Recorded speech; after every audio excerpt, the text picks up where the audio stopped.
जी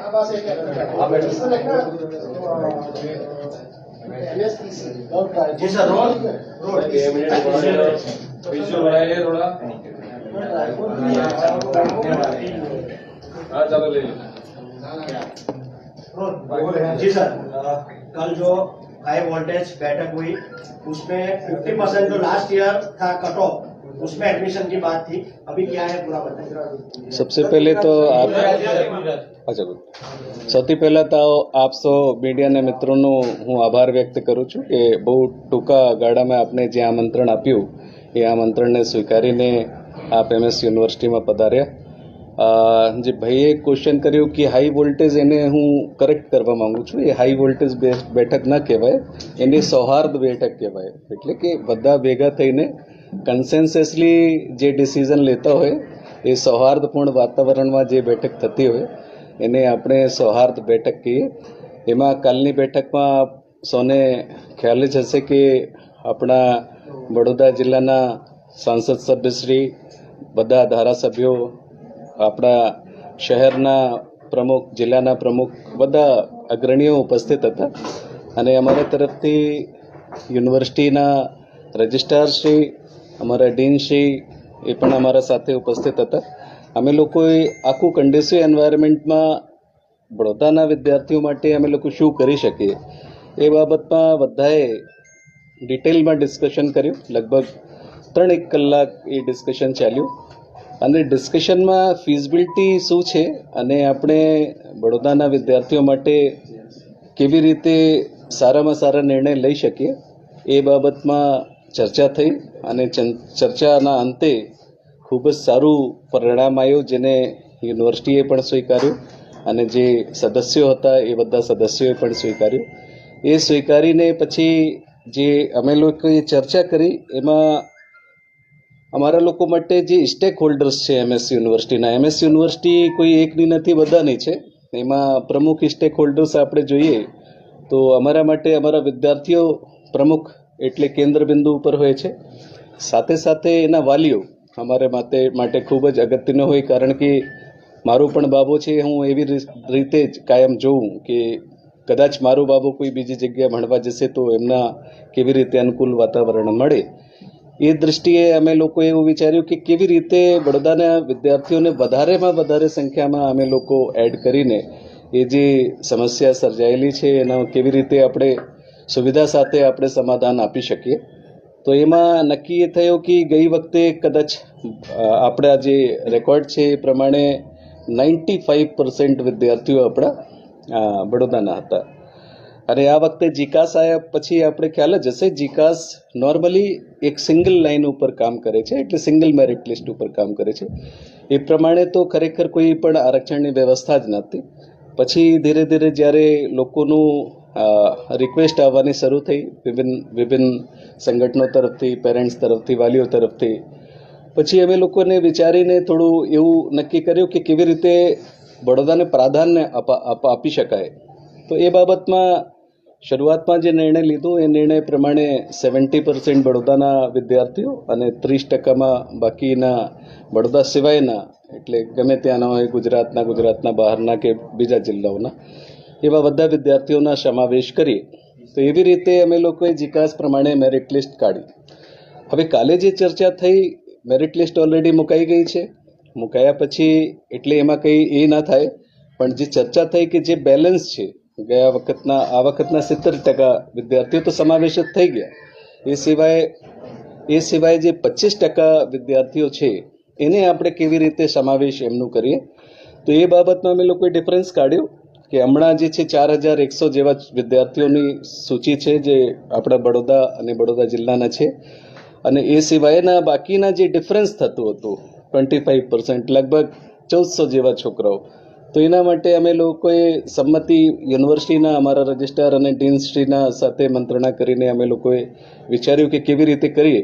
already commerce 3 શિફ્ટમાં ચાલે છે, છતાંય અમે વિચાર્યું કે કેવી રીતે 1400 વિદ્યાર્થીઓ જ્યારે આવશે ત્યારે એમનો સમાવેશ કરવાની અમે અમારી નૈતિક જવાબદારી સમજીને અમે લોકોએ એવું વિચાર્યું કે અમે લોકો સગવડ કરીશું, પણ એકવાર આપણે જાહેરાત કરી દઈએ જેનાથી આપણા જે વાલી મિત્રો છે એમને થોડી શાંતિ થઈ જાય કે ના, હવે 1400 એટલે કંઈ નાની સંખ્યા રહેતી નથી.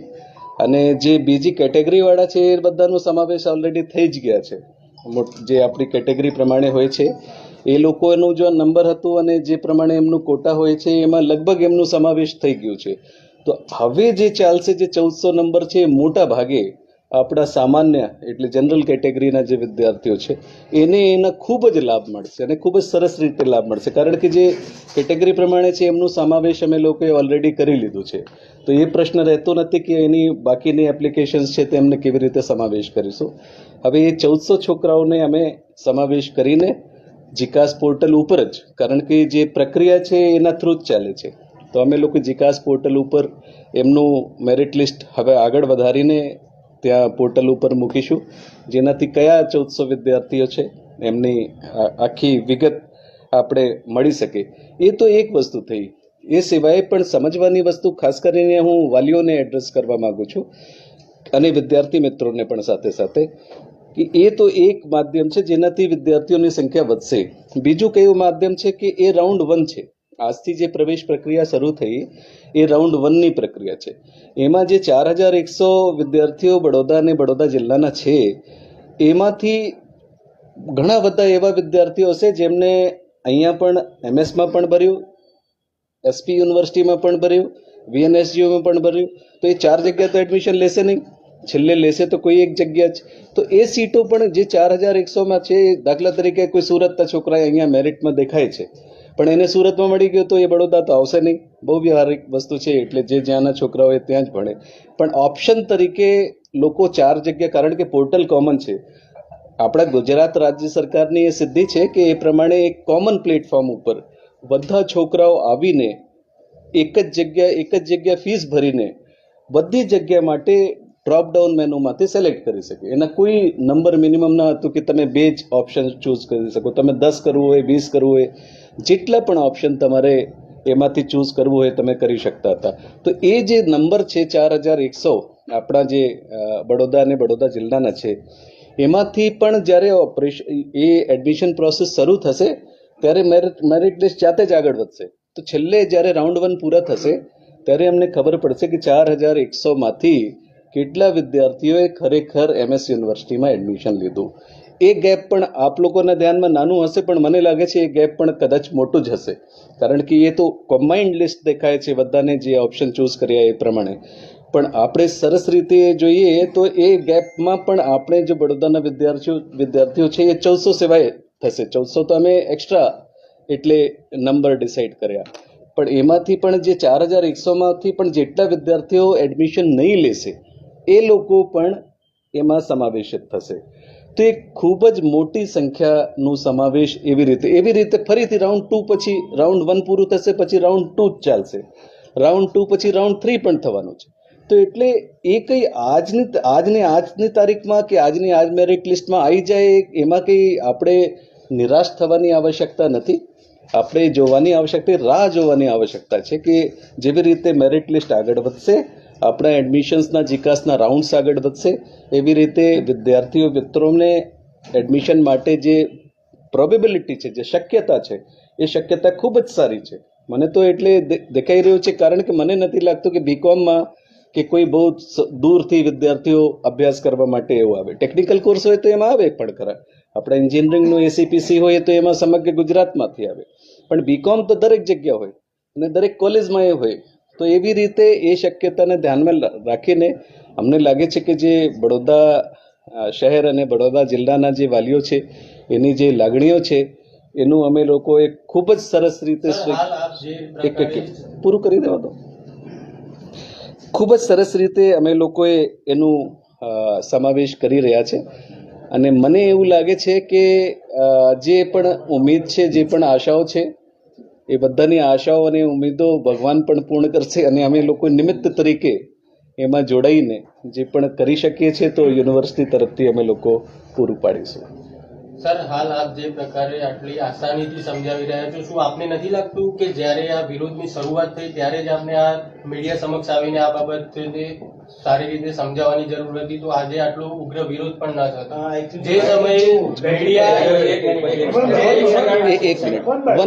વન એટ એ ટાઈમ પૂછો તો હું આપણે મીડિયા આપનો કોન્ટેક્ટ કરતી હતી, મીડિયા આપની સાથે ના બેસવું પડે કે ખુરશીઓ વધારો સર, જે સમયે આ સમગ્ર ખુરશીઓ લઈ વિરોધની શરૂઆત થઈ, મીડિયા આપનો સંપર્ક કરવાનો સતત પ્રયત્ન કરતું રહ્યું, મીડિયા અહીં સુધી આવ્યું, મીડિયા સાથે ગેરવર્તણૂક કરવામાં આવી, તાળા મારી દેવામાં આવ્યા, તો શું આપને નથી લાગતું કે તે સમયે આ બાબતની ચોખવટ કરી દેવાની હતી? તો આજે જે MS યુનિવર્સિટીમાં કાળો દિવસ ઉજવવામાં આવ્યો, આ બધી ઘટનાઓ ન થતી? હા, હવે હું આપના જે સવાલ છે, પ્રશ્ન છે, ખૂબ જ સારું છે અને ખૂબ જ અગત્યનો છે, પણ એમાં શું છે કે અમે લોકોએ દરેક જગ્યાએ વિકાસથી જ્યારે શરૂઆત થઈ ને ત્યારે અમે લોકોએ એવું કર્યું કે દરેક ફેકલ્ટીમાં એક હેલ્પ સેન્ટરની સ્થાપના કરી.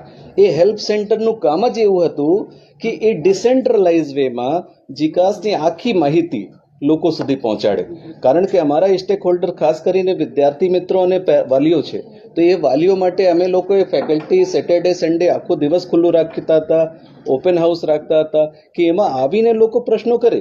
એમાં અમારા ડીન જ એવું એટલે સામર્થ્ય પ્રમાણે બધા સવાલના જવાબ આપતા હતા. કદાચ એવું પ્રશ્ન બને કે એનો જવાબ ના આપી શકતા હોય તો અમે લોકોને કન્સલ્ટ કરીને આપણે કેટલે સુધી છોકરાઓને કેટલા પર્સન્ટેજ સુધી છોકરાઓને આપણે સંભાળવા છે, કેટલો એવો પૂછો કે વડોદરા શહેરમાંથી તમે જ પૂછો ને યાર. તો એમ નહીં, હું એમને જ કહું છું. ધોરણ 12 કોમર્સના 12,000 છોકરા પાસ થયા છે. 12,000 છોકરા ધોરણ 12 કોમર્સમાં વડોદરા શહેર જિલ્લાના લગભગ પાસ થયા છે. હજી પૂરક પરીક્ષા બાકી છે, જેમાં બીજા કદાચ લગભગ 1,001 છોકરા બેઠા હશે. હવે આ સંજોગોમાં જો આપણે 5800 સીટના 95% લેખે બી ગણીએ તો પણ કેટલા છોકરા રહી જાય છે એ તો કહો સાહેબ, કેટલા છોકરા રહી જશે એ કહો. તમે એવું કીધું છે કે બધા આવી જશે, તો કેટલા છોકરા રહી જશે? બીજી વસ્તુ એ છે કે જો ઓછા છોકરાઓને એડમિશન ના મળે, બહુ ઓછા છોકરા રહી જવાના હોય તો પછી એવું કેમ નહીં કે બધાને જ પ્રવેશ આપવાના 40% સુધીના, જે આપણે દર વર્ષે કરતા આવ્યા છે. 2022 પહેલા સર તમામ વાઇસ ચાન્સલર અને તમામ ફેકલ્ટી ટીમ્સે વડોદરાના તમામ વિદ્યાર્થીઓને કોઈ પણ જાતની મગજમારી વગર પ્રવેશ આપ્યા છે, તો અચાનક આપણે ગયા વર્ષે આ નિર્ણય કેમ બદલી નાખ્યો? હવે જે તમારી પાસે કઈ સ્ટેટ ગવર્નમેન્ટનું ડાયરેક્ટિવ હતું કે તમારે આટલો જ ઇન્ટેક હવે એકનું જવાબ આપું કે એક સાથે આપું? પહેલા ભાઈને મોટા ભાઈનો આપી દો, બરાબર? એમાં વસ્તુ જે છે એ અગત્યની છે કે આપણે કેટલા સુધી એડમિશન આપી શકશું. એ તો જો જ્યારે ગાડી સ્ટાર્ટ થાય ને પછી ખબર પડે કે કેટલું દૂરી આપણે તય કરી છે અને કેટલી દૂરી બાકી છે. આજથી એડમિશન પ્રોસેસ શરૂ થયું. હવે ધીરે ધીરે અમે લોકોને એટલે અંદાજ આવશે કે 4,100 માંથી કેટલા ટકા વિદ્યાર્થીઓ એપિયર થતા નથી. એ પ્રમાણે અમને ખબર પડશે કે નીચે ક્યાં સુધી અમે મેરિટ લિસ્ટ ઓપરેટ કરીએ છીએ. હા, અને બીજી વસ્તુ એ જે છે એમાં એકદમ અંદાજિત કંઈ ન કહી શકાય.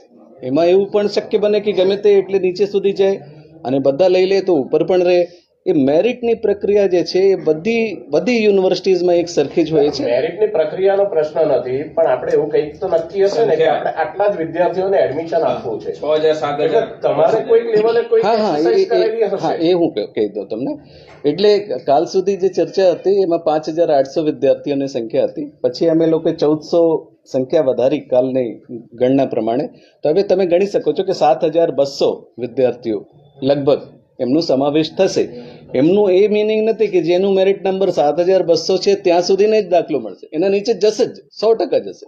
પણ આજની તારીખે આપણે એવું ના કહી શકાય કે આપણે કેવી રીતે આ નંબર ઉપર અટકશે કે આ નંબર ઉપર અટકશે. એ જ્યારે મેરિટ લિસ્ટ આગળ વધશે ને તો દિવસે દિવસે આપણે ખ્યાલ આવશે. મેરિટ લિસ્ટ આપણે આગળ વધારવાનું તમે કહો છો કે રાઉન્ડ 1, રાઉન્ડ 2, રાઉન્ડ 3 એ રીતના હવે કેટલા રાઉન્ડ સુધી તમારે ત્રણ રાઉન્ડ છે. એમાં નહીં, એ તો થતી જશે.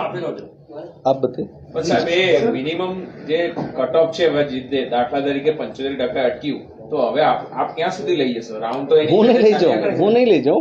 એ તો જાતે જ્યારે મૂવ થશે તો જાતે ધીરે ધીરે નીચે આવતો જશે.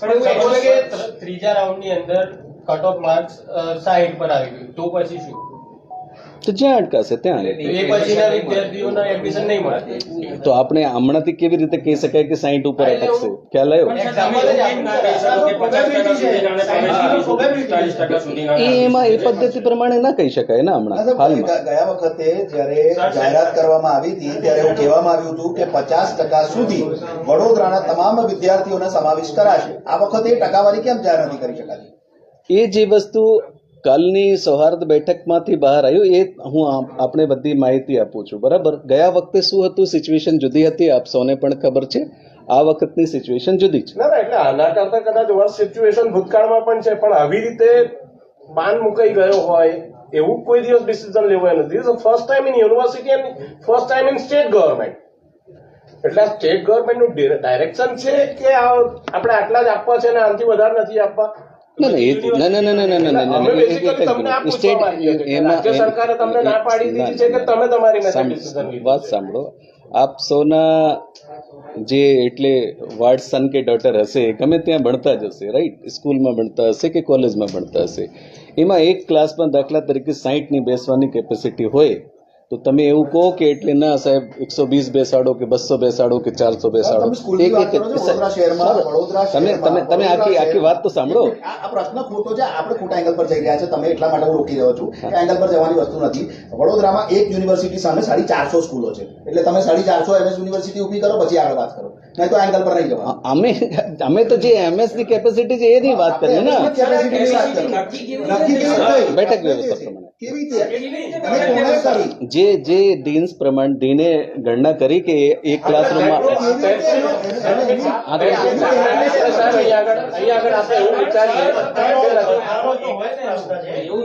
તમે ગઈકાલે કીધું કે 50% જે ગયા વર્ષે ક્રાઇટેરિયા પ્રમાણે આપેલું, તો આ વર્ષે તમે કટ ઓફ જાહેર કરી દો જેથી બધા વાલીઓ અને વિદ્યાર્થીઓની મૂંઝવણ જાય. એક મિનિટ, એ જે નંબર છે ગયા વખતે પણ આપણે એવી રીતે નહીં કર્યા હતા, આપણે નંબર જ જાહેર કર્યા હતા. એ જે આજની પ્રક્રિયા છે ને એમાં જે ડિફરન્સ હતું એ 95% અને 70% નું હતું ગયા વખત અને આ વખતમાં. એ આપણે સરખું કરી દીધું. હવે એમાં કોઈ ડિફરન્સ રહ્યું નથી. ગઈ વખતે પણ 95% હતા, આ વખતે પણ જે 1400 ડિફરન્સ આવ્યા એ 1400 પૂરું પાડવામાં આવ્યું. પણ સર, તમે જો 7200 કરી શકતા હોય તો બીજા 400 કેમ નહીં? જગ્યા તો હોવી જોઈએ ને. 7200 માટે જો 7200 માટે મારી દ્રષ્ટિએ 5800 માટે જગ્યા રહેશે. હવે તમે એને 7200 લઈ જવા માંગો છો તો બીજા 400 કેમ નહીં? હવે તો પછી એના પછી આવશે એના બીજા 400. એનું કંઈક તો કઈ રીતે કર્યું છે? સ્ક્વેર ફીટ કેવી રીતે ગણ્યા છે મને કહી દો ને. એ ડીન ને તમે કેલ્ક્યુલેશન નથી કર્યું. ટૂંકમાં એક મિનિટ સાહેબ, ટૂંકમાં એક વસ્તુ બહુ જ ક્લિયર છે કે રાજ્ય સરકારનો કોઈ ડિરેક્શન નથી, તમે ડિસિઝન લીધું નથી, બધું ડીને જ લીધેલું છે. બધી યુનિવર્સિટીઝમાં તમારા પાસે શું સગવડ શું હોય છે, બધી જગ્યાએ વસ્તુ નક્કી થાય. MS યુનિવર્સિટીની વાત થાય છે, બીજી બધી યુનિવર્સિટીઓ કરતા અહીંની પરિસ્થિતિ અલગ છે. સર, અમારી પાસે એક પણ કોમર્સ કોલેજ નથી. સર, તમે વડોદરામાં 2.5 વર્ષથી આવ્યા છો. અહીંયા આગળ પ્રાઇવેટ યુનિવર્સિટીની ના ફી કેટલી છે આપને ખબર છે? એક મિનિટ હું તમને જાણ માટે કહું. ના, ના, સાંભળો તમે. 2.5 વર્ષમાં સાહેબ તમે કર્યું શું? ના, એ બધું ઠીક છે. એ પણ કહીએ. સર, પ્રાઇવેટ કોલેજની 70,000 રૂપિયા ફી છે. મારી પાસે એક કામવાળી બેન છે જેને એની છોકરીને વાસણો માંજીને લોકોના ઘરે ભણાઈ છે, એના 54% આવ્યા છે. એ ક્યાં જશે સર? એના 70,000 રૂપિયા કોણ ચૂકવશે સર? સર, સરકારની જવાબદારી છે, તમારી જવાબદારી છે. MS યુનિવર્સિટીની જયારે સ્થાપના થઈ તો સામાજિક જવાબદારી નિભાવવાના આશયથી સ્થાપના થઈ છે. સર, તમે આ રીતે કટ ઓફ નક્કી ના કરી શકો, આટલી સીટો નક્કી ના કરી શકો. તમારી આગળ આવેલા અગાઉના તમામ વાઇસ ચાન્સલર, અમારા સિનિયર પત્રકાર છે, એ સાક્ષી છે. કોઈએ એવું નથી કીધું કે અમે આટલી સીટો પર એડમિશન આપીશું, અને સરકારે બી ક્યારે એવું નથી કીધું કે તમે જગ્યા નથી તો તમે કેમ આવી રીતે ભણાવો છો. તો પછી સર, અચાનક આ ડિસિઝન લઈને વડોદરાના સંખ્યાબંધ વિદ્યાર્થીઓને સર તમે ભણવાથી કેમ રાખી રહ્યા છો? ફેકલ્ટીના ડીને ગણતરી કરી છે અને કોમર્સ ફેકલ્ટીના ડીન તો કે અમે કોઈ ગણતરી જ નથી કરી. એટલે એક બીજા પર ટોપલા ઢોળવાની વાત સાંભળી લો એક વાર. અમને એક મેન્ડેટ આપવામાં આવેલો હતો મેન્ડેટ કોના તરફથી હતું એની કઈ વાત? યુનિવર્સિટી તરફથી. એટલે વાઇસ ચાન્સલર યુનિવર્સિટી તરફથી કે અને એ અમારી તકલીફોને જોઈને આપવામાં આવેલો. કારણ કે અહીંયા આગળ 9,000 વિદ્યાર્થીઓ આવ્યા. 9,000 વિદ્યાર્થીઓને પરીક્ષા લેવા માટે જ્યારે મારે faculty of technology, faculty of science, faculty of arts, faculty of law, faculty of education, law college આટલી બધી પ્રિમાઇસીસ મારે જ્યારે લેવાની થતી હોય ત્યારે સાહેબને અમે રિક્વેસ્ટ કરી કે સર આ સિચ્યુએશન બહુ લાંબો સમય ચાલે એમ નથી, કારણ કે મારી કેપેસિટી છે તો અમને એક મેન્ડેટ મળ્યો કે તમે તમારી સિટિંગ કેપેસિટી લાવો. તો સિટિંગ કેપેસિટી એક પાટલી પર 2 છોકરા બેસે, મેઇન બિલ્ડિંગમાં, ગર્લ્સ કોલેજમાં અને પાદરા અને જનરલ એજ્યુકેશન બિલ્ડિંગ. આ રકમ નક્કી થઈ 5320 અને એના ઉપર 10% EWS એટલે 5852 ની રકમ નક્કી થઈ છે. એટલે એ કેટલા છોકરાઓ બેસી શકે અને કેટલાને અમે ન્યાય આપી શકીએ એના પર રકમ નક્કી થઈ છે. અને બીજું જિગ્નેશભાઈ, તમે જે વસ્તુ તમે એમનો પ્રશ્ન અધૂરો રહી ગયો, એનો જવાબ આપું કે મારે આજે ગાંધીનગર પણ મીટિંગ હતી તો ત્યારે એવું પણ જાણવાનું મળ્યું કે આપણી યુનિવર્સિટી કોઈને એફિલિએશન નથી આપતી, એ આપને બધાને ખબર છે, પણ ગોધરા યુનિવર્સિટીનું અહીંયા પરવ્યુ બડોદા સુધી છે અને આપણા કોમર્સના જ અમુક કોલેજીસ એની અંદર બડોદા શહેરની અંદર જ છે.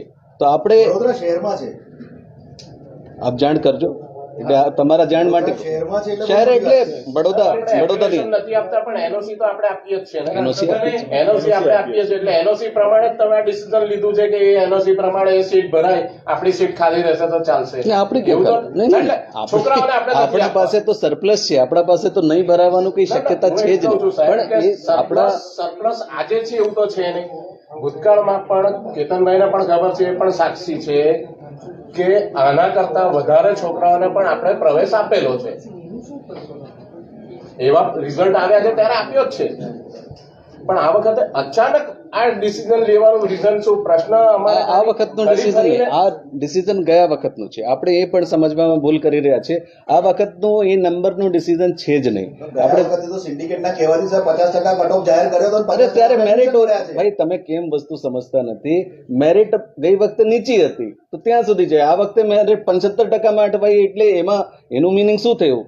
સિમ્પલ મેથેમેટિક્સમાં 1 મિનિટ તમે સમજી શકો કે આવતા એટલે વધારે પર્સન્ટેજ વાળા છોકરાઓની સંખ્યા વધારે છે. આપે ગાંધીનગરની વાત કરી તો એવું પણ આરોપ લાગી રહ્યો છે કે આપે સરકારને ગેરમાર્ગે દોર્યા. એ બધું ખોટું છે, એમાં કઈ તથ્ય નથી. બીજું ભૂતકાળમાં 8,000 ને 7,000 છોકરાઓએ બીજા ડીનોએ બીજા બિલ્ડિંગો લઈને પરીક્ષા લીધી છે, મેં ખુદ આપી છે. હું કોમર્સનો સ્ટુડન્ટ રહ્યો, એમને તો કોઈ તકલીફ ના પડી, તો હવે તકલીફ આવી. હા જિગ્નેશભાઈ, હું તમને કહું, સારા સવાલ છે પણ ધ્યાનપૂર્વક બધા સાંભળજો, હા, વચ્ચે કઈ બોલતા નહીં. એ જે પરિસ્થિતિ સર્જાઈ કેમ સર્જાઈ એ સમજવાની વસ્તુ છે. આપણા પાસે 9,000, 10,000, 11,000 વિદ્યાર્થીઓ હતા.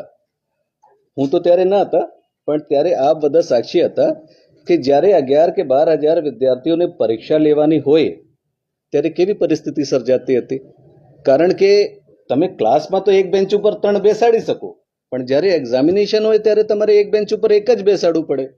તો કેતનભાઈને એટલે સમગ્ર યુનિવર્સિટીની બિલ્ડિંગ્સ યુઝ કરવી પડે. એ કેતનભાઈને ક્યારે મળે? જ્યારે બધા ફેકલ્ટીઝના એક્ઝામિનેશન પૂરા થઈ જાય. તો નંબર 1 શું થયું કે એક્ઝામિનેશન મોડું થવાનું કારણ શું? પછી એનું એક્ઝામ થાય પછી એની કોપી તપાસવાનું. નંબર 2. નંબર 3 પછી રિઝલ્ટ મોડાથી આવે, એનાથી હોબાળો થાય.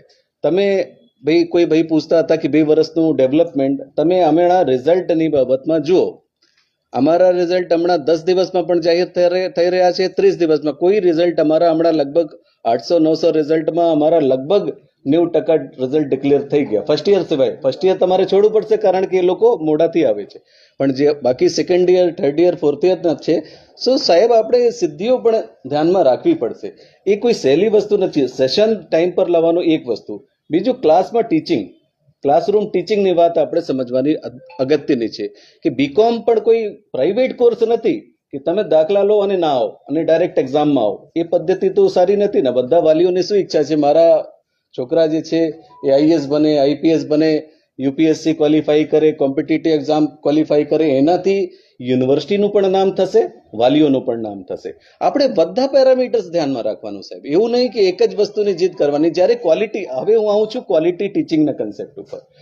આજની તારીખે આપ જોઈ શકો છો અને આપણા મીડિયાના મિત્રોથી પણ આગ્રહ છે કે ક્લાસરૂમ ટીચિંગ કેવી છે આજે તમે જો. પહેલા શું કન્ડિશન હતી, આપણે બાયોમેટ્રિક્સ મૂક્યા, બધા ટીચર્સ ક્લાસીસ લઈ રહ્યા છે. જે ના લઈ રહ્યા હોય તો આપને મારી એટલે રિક્વેસ્ટ કે આપ જાણ કરો, કારણ કે પહેલું હક વિદ્યાર્થીનું શું છે ગુણવત્તાયુક્ત શિક્ષણ એને ના મળે, બેસવાની જ સાહેબ જગ્યા ના હોય, તમે 60 એના ક્લાસમાં 120 ની વાત કરો તો પછી કેવી રીતે ગુણવત્તાયુક્ત શિક્ષણની વાત જ ક્યાં રહી?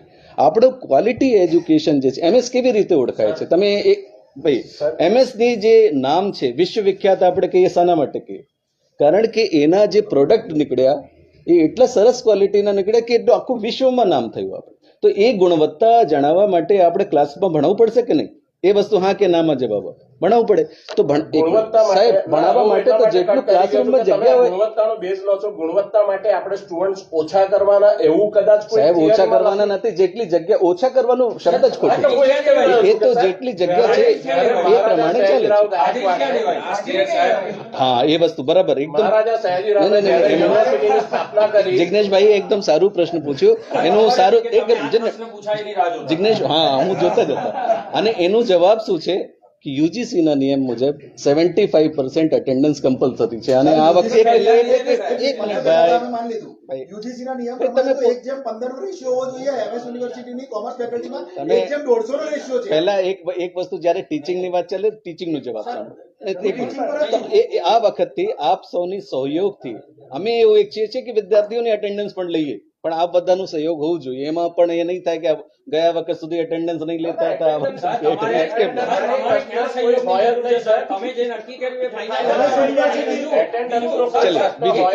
બીજું ગુણવત્તાયુક્ત શિક્ષણની વાત કરો છો. ડિસેમ્બરમાં એફઆઈ શરૂ થાય અને જુલાઈમાં પૂરું થાય, ગુણવત્તાયુક્ત શિક્ષણ ના પણ હા ભાઈ વાત કરો ને, એક મિનિટ. 5800 સીટો ગઈ વખતે કર્યા પછી બી તમે ડિસેમ્બરમાં શિક્ષણ ચાલુ કર્યું. ના ના ના ક્યારે ના ના ના ના કેમ નહીં? હા નહીં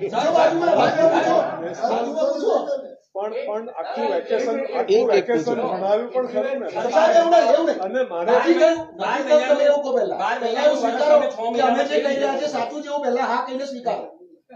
અમે જે કહી રહ્યા છીએ સાચું જેવું ના હોય તો કેવી રીતે ના હોય તો કેવી રીતે સ્વીકાર?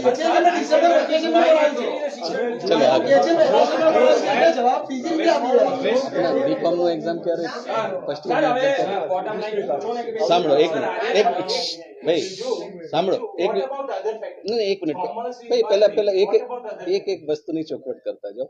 જે વસ્તુ આવી ના કે ફર્સ્ટ યર ના એક્ઝામ અમે હમણાં પૂછ્યું અને આપને પણ ખ્યાલ જ હશે કે આ જૂન મહિનામાં ફર્સ્ટ યર નું એક્ઝામ ચાલે છે સાહેબ. હા ધ્યાન રાખજો. જે તમે ડિસેમ્બર અને ગયા ડિસેમ્બર કહો છો, ગુણવત્તાયુક્ત શિક્ષણની જે પદ્ધતિ છે એની વાત કરી રહ્યા છે. જો એમાં તો કોઈને તો એટલે સેક્રિફાઈસ તો કરવું પડે, ટીચર્સને સેક્રિફાઈસ કરવું પડે ગુણવત્તાયુક્ત ટીચિંગ આપવી હોય તો. બરાબર. હા પણ સેશન એક મિનિટ,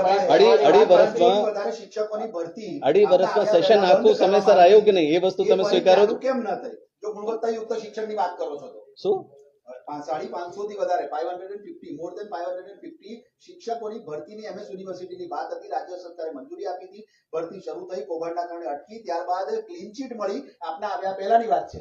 પછી આપના આવ્યા પછી એ ભરતી શરૂ કેમ નહીં થઈ? જો ગુણવત્તાયુક્ત શિક્ષણની વાત કરો છો. ઠીક વાત.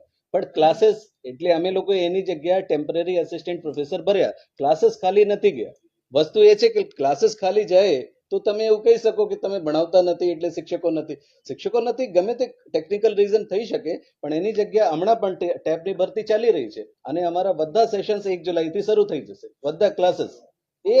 એની ગુણવત્તાયુક્ત શિક્ષણ કહીએ કે પહેલા સેશન તો તમે સમયસર શરૂ કરો. ટૂંકમાં હવે સર બોટમ લાઈન કોને એટલે બધા અહીંયા આગળ હું આપને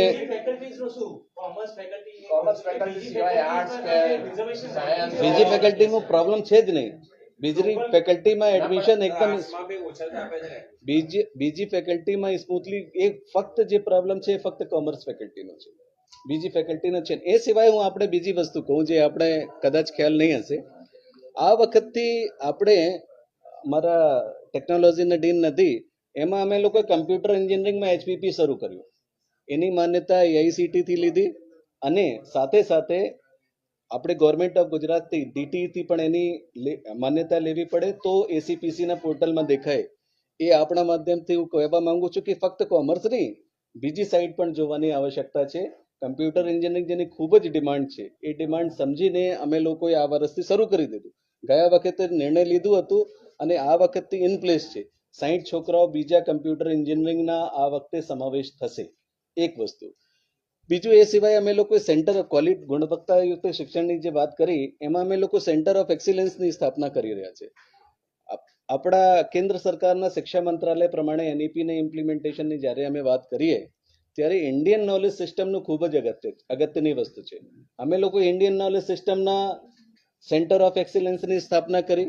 એના માટે કેન્દ્ર સરકારે 500 કરોડ રૂપિયા રાખ્યા છે અને આપણે પણ ભવિષ્યમાં એવું ઈચ્છીએ છીએ કે એ સેન્ટર ઓફ એક્સિલન્સ જે 500 કરોડ રૂપિયા સરકારને આપ્યા છે એમાંથી આપણે મોટી એટલે રકમ લઈને સરકાર પાસેથી આપણું ખૂબ જ સારું centre of excellence in Indian knowledge system શરૂ કરીએ, જેના વિસ્તાર આખું સમગ્ર વેસ્ટર્ન ઝોન એટલે જે યુજીસીના વેસ્ટર્ન ઝોન છે એ પ્રમાણે અમે લોકો વેસ્ટર્ન ઝોનની જેટલી પણ 7 સ્ટેટ્સ છે 7 રાજ્યોમાં અમે લોકો ઇન્ડિયન નોલેજ સિસ્ટમની સુવિધા પૂરું પાડી શકીએ, જે કે એનઈપીનું મેન્ડેટ છે.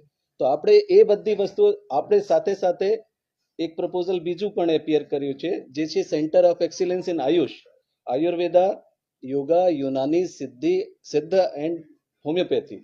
એ બધાને 5ને ભેગા કરીને આપણે ખબર હશે મિનિસ્ટ્રી ઓફ આયુષ છે.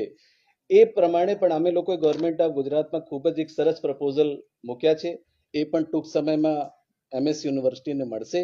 એ જ્યારે આવશે તો ત્યારે એક જુદી રીતના એટલે કહેવાય કે મેડિકલ લાઈન સિવાય પણ જે ઉપયોગી વસ્તુઓ છે, આયુર્વેદ છે, યુનાની છે, એ બધી વસ્તુઓ ઉપર પણ આપણે લોકો ખૂબ જ ધ્યાન આપી શકીએ. અંતરને છે ભાઈ કોઈ ભાઈએ એક મિનિટ કોઈ ભાઈએ જ પૂછ્યું તો અમારે તો કેવું પડે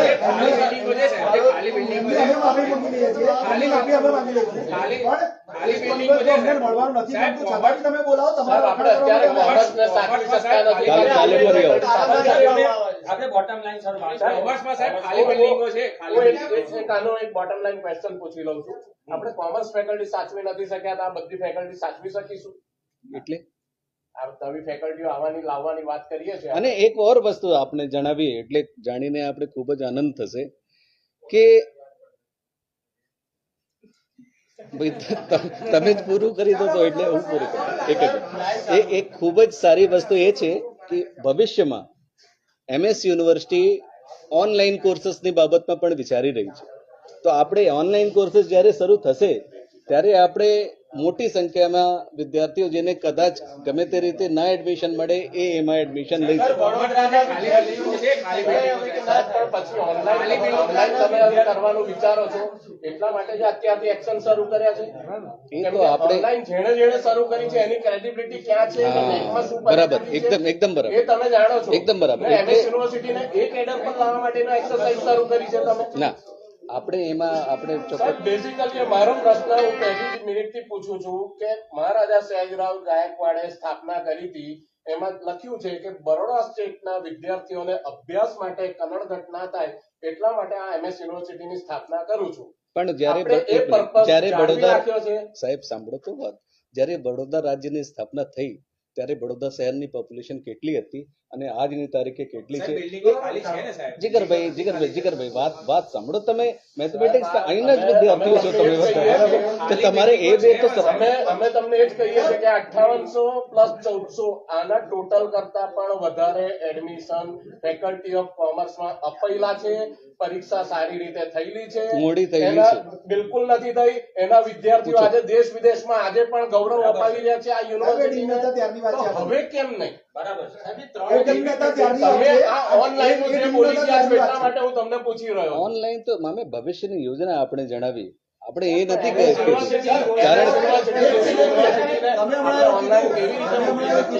કે ગાયકવાડી સ્ટેટમાં પોપ્યુલેશન કેટલી હતી એ જોઈ લો. બરાબર છે, તો ગાયકવાડી સ્ટેટ સમયે જયારે યુનિવર્સિટીની સ્થાપના થઈ ને ત્યારે કેટલા બિલ્ડિંગ હતા અને આજે કેટલા બિલ્ડિંગ છે એ જોઈ લો. એ વખતે જગ્યા કેટલી હતી, આજે જગ્યા કેટલી છે એ જોઈ લો. એનું બી કેલ્ક્યુલેશન કરવું જોઈએ ને સાથે. કરવું જોઈએ, પણ એનું પ્રપોર્શન પણ જોવું પડશે ને તે વખતની. હા, બિલકુલ સાચી વસ્તુ કરી. જે પ્રમાણમાં જે પ્રમાણમાં સંખ્યા વધી તે પ્રમાણમાં બિલ્ડિંગો નથી વધી. તમે જોઈ લો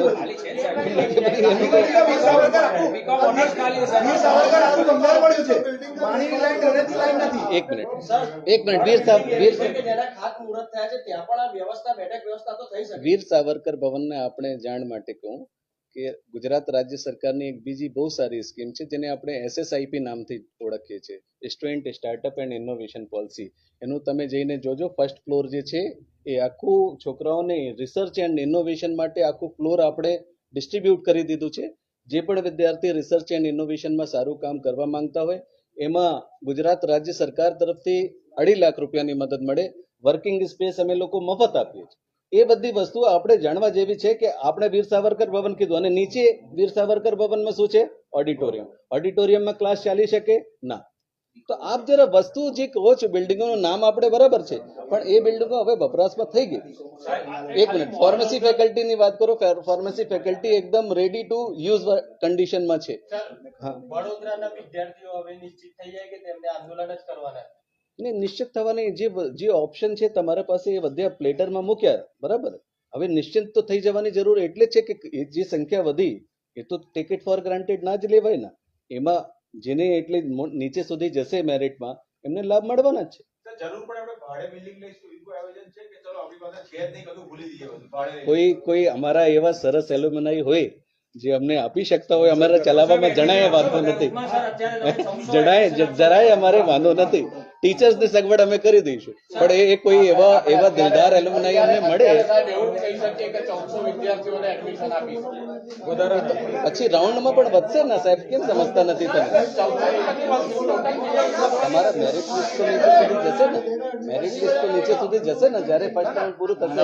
નંબર આપણે એકવાર નક્કી કર્યા છે કે 58, 52 પ્લસ 1400 એટલે જે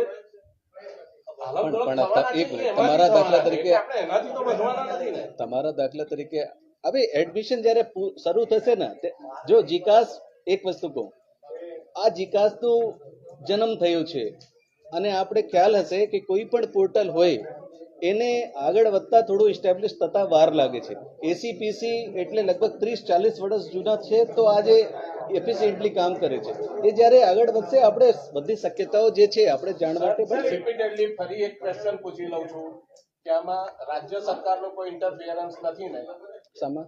આ ડિસિઝન લેવામાં? ના, મારે લોકોને ડિસ્કશન તો કરવું જ પડે ને. એટલે રાજ્ય સરકારનો ઇન્ટરફિયરન્સ ના કહેવાય એને. જો તમે ના MS યુનિવર્સિટીની તમે એક મિનિટ ભાઈ, તમારે MS યુનિવર્સિટી પબ્લિક યુનિવર્સિટી તરીકે ઓળખાય છે, બધાને ખબર છે. એની આખી ગ્રાન્ટ અમને ગુજરાત રાજ્ય સરકાર તરફથી જ મળે છે, આખી ગ્રાન્ટ. તો અમારે જે પણ કરવું હોય તો અમારે પરામર્શ તો કરવું જ પડે. યાર તમે ઘટાડ્યા છે જ નહીં. ઘટાડ્યા છે જ નહીં. એ જે ગયા વખતે હતી એ જ સીટ છે. ના આગલાથી રાજ્ય સરકાર સાથે ચર્ચા કરીને આ નિર્ણય લેવાયો છે. બરાબર છે. બધા સાથે ચર્ચા કરીને ડીનશ્રીએ લીધેલો નથી આ નિર્ણય ખાલી. તો હવે ડીનશ્રી શું તમે એકવાર ડીન પર ડોળ્યું કે ડીને કહ્યું એટલા માટે અમે એમાં કોઈના ઉપર દોડવાની વાત નથી, સમજો તમે. એ તમારે નૈતિક જવાબદારી લેવાની વાત છે બરાબર. એમાં આમ તામ દોડવાની વાત જ નથી. બધાને સાથે જ કાલે આપણે બધા સાંસદ સભ્યો, આપણે ધારાસભ્યો, સરકાર શ્રી બધા સાથે આપણે પરામર્શ. સવારે જે લોકો આવીને એવું કહી ગયા છે કે વડોદરાના તમામ વિદ્યાર્થીઓને પ્રવેશ આપો નહીતર 48 કલાક પછી ઉગ્ર આંદોલન થશે, એના માટે શું કહેવું? હવે બધાને કેવી રીતે એટલે અપાય આપણે પણ વિચારવાની વસ્તુ છે કે જે છે એમાં આપણે વધારેમાં વધારે લોકોને સમાવેશ કરવાનો પ્રયત્ન કરીશું. અને કોઈ પણ જગ્યા તમે એ કહી દો જ્યાં બધાને મળી જતા હોય, કોઈ પણ જગ્યા એ એશ્યોરન્સ, એ 1400 સીટ વધ્યા એ એશ્યોરન્સ ના કહેવાય સાહેબ. તમારે બધું ટિકિટ ફોર ગ્રાન્ટેડ લેવાનું અને અમે જે આપીએ તમારે ટિકિટ ફોર ગ્રાન્ટેડ લઈ લેવાનું અને બીજાની ઉમેદ રાખો. એ તો થોડું ના જ એ 14 ના એ કઈ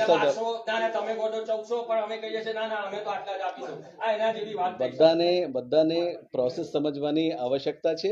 અને જે 1400 છે એને ટિકિટ ફોર ગ્રાન્ટેડ ના લેવાય સાહેબ. એ એટલે વધારેની જગ્યા કહેવાય. તમે લોકો એવું વિચારો કે એ તો ટિકિટ ફોર ગ્રાન્ટેડ પૂછી લઉં છું. આજે રાજ્ય સરકારમાં શિક્ષણ મંત્રી કે શિક્ષણ સચિવ જોડે આના સંદર્ભમાં આપની મીટિંગ કોઈ થઈ? જો એમાં એ કોઈનું નામ જોગ ના કહેવાય. અમે લોકો પરામર્શ કરીએ છીએ એમાં કઈ વાત એ કઈ એટલે નામ જોગ આપવાની જરૂર ના હોય. પરામર્શ એટલે પણ પરામર્શ એટલે આવનારા દિવસોમાં સેલ્ફ ફાઇનાન્સ મોડ પર જશે. જેને 40% આવ્યા છે, 40% ને મારે MS માં એડમિશન લેવું છે તો સેલ્ફ ફાઇનાન્સ મોડ પર જશો? અહીંયા ના એટલે પૈસા વધારશો, ફી વધારશો એટલે ના ફી કેમ નથી? એ તમે ક્યાંથી જાતે જ લઈ 40% વાળો લઈ શકશે ને એડમિશન? ક્યાં? તમે હજુ સુધી શું સાંભળતા હતા ભાઈ? બધું તો કહી દીધું. હવે ક્યાંથી વાત આવી? Thank you. રાજ્ય સરકારમાં તમે ચર્ચા કરી એનું નામ કેમ ના મળે?